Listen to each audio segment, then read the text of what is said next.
আমি দেখেছি সোশ্যাল মিডিয়াতেও দেখেছি যে আজকে অল ত্রিপুরা টাইগার ফোর্সের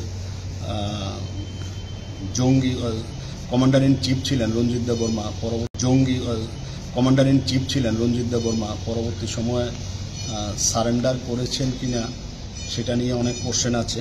যাই হোক, ইনি এখন বিধায়ক।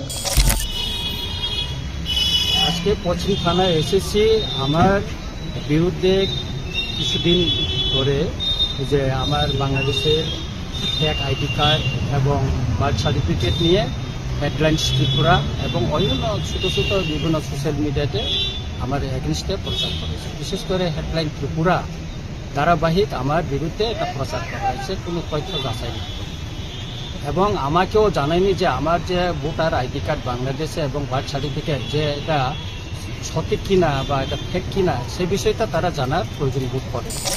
তুমি আমার বিরুদ্ধে পশ্চিম আগরতলা থানায় মামলা দায়ের করেছেন এবং দেখেছি যে এডিশনাল এসপি ধ্রুবনাথ রীতিমতো দাঁড়িয়ে ওনাকে ওনার হাত থেকে এফআইআর গ্রহণ করেছে। তো এটা ভালো, রাজ্যবাসী দেখছেন ওনারা কিভাবে কি করছেন, এ ব্যাপারে আমার কোনো প্রতিক্রিয়া নেই।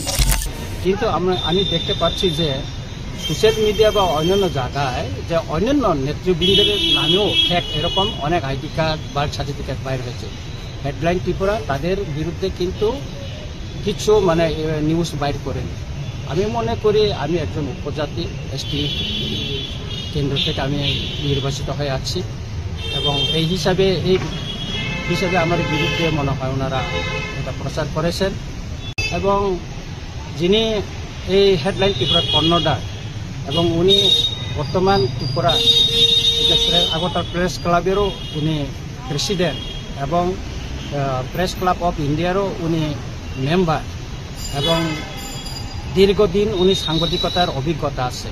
এটা থাকার পরেও কেন উনি ওয়ান সাইড এবং একটা সাম্প্রদায়িক মনোভাব নিয়ে এই সমস্ত নিউজ করলেন সেটা আমার বোঝা লাগে না। এটা পুলিশের ব্যাপার, হোম মিনিস্ট্রির ব্যাপার।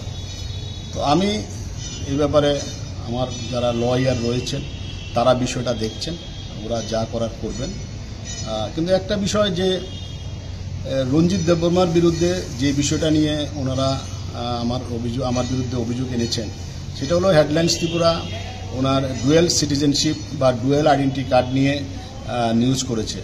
তো ডুয়েল আইডেন্টি কার্ড নিয়ে তো আমরা নিউজ করেছি, আমি দায়িত্ব নিয়ে বলছি নিউজ করেছি। তো এটা পরবর্তী সময়ে মামলাটা যখন কোর্টে যাবে তখন এটা বিচার হবে, তখন এটা প্রমাণ হবে যে রঞ্জিত দেববর্মার এটা ঠিক না আমাদের নিউজটা ঠিক, ওনার ডুয়েল আইডেন্টি কার্ড ছিল কি না। সেটা আমি আইনের মাধ্যমে আইনের আশ্রয় নিয়েছি। এখন আইনের লড়াই হবে, আইনের লড়াই করব এবং কোথায় কোথায় আর করতে হবে আগামীকাল আমি সেটা করব। আজকে অফিস বন্ধ, গোটাকাল অফিস ছিল এবং আমি সমস্ত ডকুমেন্টস সাপোর্ট নিয়ে আমি এটা লড়াই করে যাব। কারণ রঞ্জিত দেববর্মার ইতিহাস রাজ্যবাসী জানে, সেটা হেডলাইন্স ত্রিপুরাকে বলতে হয় না, এটা প্রণব সরকারকে বলতে হয় না। রঞ্জিত দেববর্মার অতীতে কতগুলো ইনসিডেন্ট হয়েছে ত্রিপুরাতে। রঞ্জিত দেববর্মা যখন কমান্ডার ইন চিফ ছিল টাইগার ফোর্সের, এটিএফ কতগুলো ইনসিডেন্ট করেছে, এটা পুলিশের খাতাতে ডাটা আছে। এবং এই ধ্রুবনাথ এসপি পুলিশ সুপার উনি ওনার অনেক পুলিশকেই তো ওনারা অ্যাটাক করেছেন। কিভাবে একজন সারেন্ডার করলে যদি একটা লোক ভালো হয়ে যায়, এটা ধ্রুবনাথ এসপি বা স্বরাষ্ট্রমন্ত্রক জবাব দেবেন যে সারেন্ডার করলে যে যদি একটা লোক ভালো হয়ে যায়। এবং অতীতে দেখা গেছে সারেন্ডার করেও অনেক অ্যাক্টিভিটিস ওরা চালিয়ে গেছে।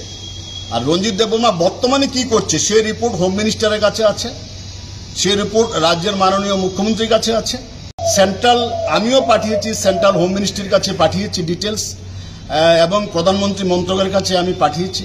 আমি আজকে সব টুইট করব।